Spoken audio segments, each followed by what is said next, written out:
Querido Jesus, lerei agora as páginas da Tua vida, que elas me levem a Te amar cada vez mais e que Tuas palavras firam o meu coração e me levem a mudar de vida.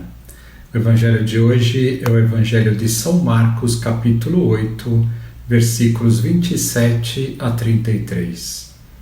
Naquele tempo, Jesus partiu com seus discípulos para os povoados de Cesareia de Filipe. No caminho perguntou aos discípulos: Quem dizem os homens que eu sou? Eles responderam: Alguns dizem que tu és João Batista, outros que és Elias, outros ainda que és um dos profetas. Então ele perguntou: E vós, quem dizeis que eu sou? Pedro respondeu: Tu és o Messias. Jesus proibiu-lhes severamente de falar a alguém a seu respeito. Em seguida começou a ensiná-los, dizendo que o Filho do Homem devia sofrer muito, ser rejeitado pelos anciãos, pelos sumos sacerdotes e doutores da lei. Devia ser morto e ressuscitar depois de 3 dias. Ele dizia isso abertamente. Então Pedro tomou Jesus à parte e começou a repreendê-lo. Jesus voltou-se, olhou para os discípulos e repreendeu a Pedro, dizendo: Vai para longe de mim, Satanás. Tu não pensas como Deus, e sim como os homens. Palavra da salvação. Glória a vós, Senhor.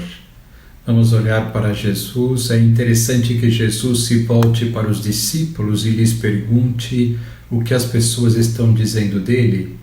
E depois de ouvir a resposta, se volte agora para eles e lhes pergunte: E vós, quem dizeis que eu sou?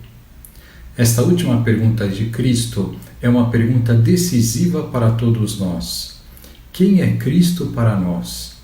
Os apóstolos, no início, enquanto esperam que o Senhor responda por eles, vacilam. Alguns dizem que tu és João Batista, outros que és Elias, outros ainda que és um dos profetas. Não pareciam ter uma posição clara. Pedro, mais corajoso, toma a frente e diz: Tu és o Messias. É o mesmo que dizer: Tu és o Salvador tão esperado, o enviado da parte de Deus para salvar o mundo.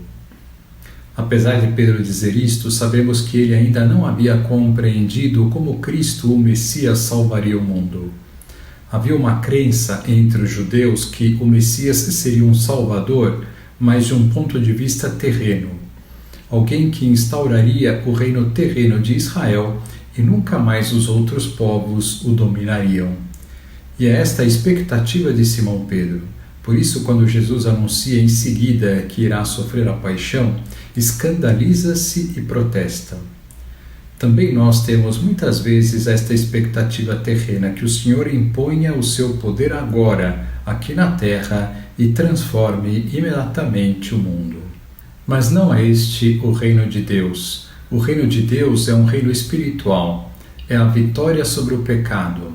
O reino de Deus é o reino do amor, é a civilização do amor. Mas o amor não existe sem a vitória sobre o pecado, sobre o mal. Por isso Jesus irá morrer na cruz. O pecado de Adão e Eva e todos os outros pecados que se sucederam havia destruído o coração do homem e não havia remédio para curá-lo.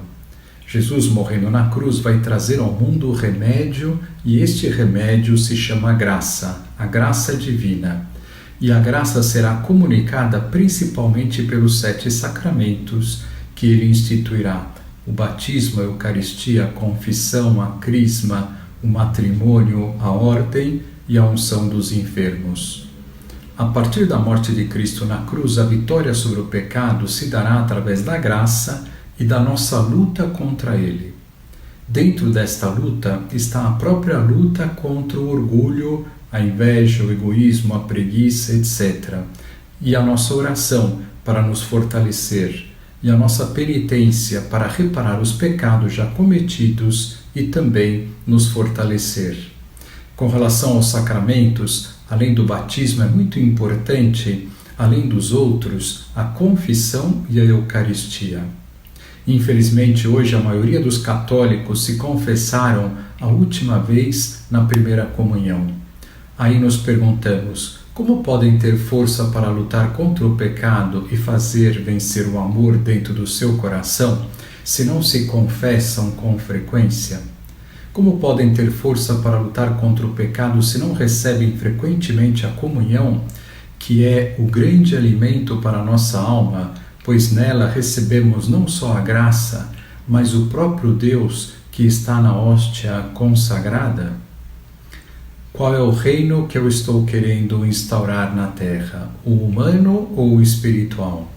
Só há um reino que pode tornar este mundo a antessala do céu, o reino espiritual que Cristo veio trazer.